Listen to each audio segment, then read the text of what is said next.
Hello everyone, David Lewis.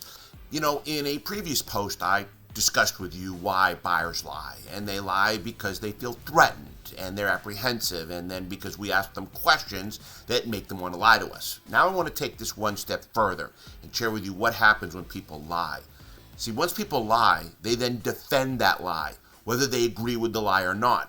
For example, if you ask somebody, what's your timeline for buying a car, and they tell you that it's 2 weeks, and maybe it's not 2 weeks, maybe they're ready to buy a car today, but they didn't know what to say. You caught them off guard with the question, they got defensive and apprehensive, so they lied and told you 2 weeks. Well, here's what's going to happen. When you go to close that deal and you ask for the sale, they're going to tell you no. Because what are they going to do? They're going to defend that lie and tell you, we're going to make a decision in the next 2 weeks.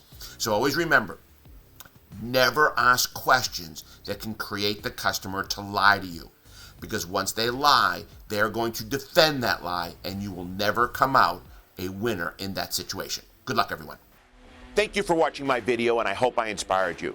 If you enjoyed the content, please like, share, and click the subscribe button.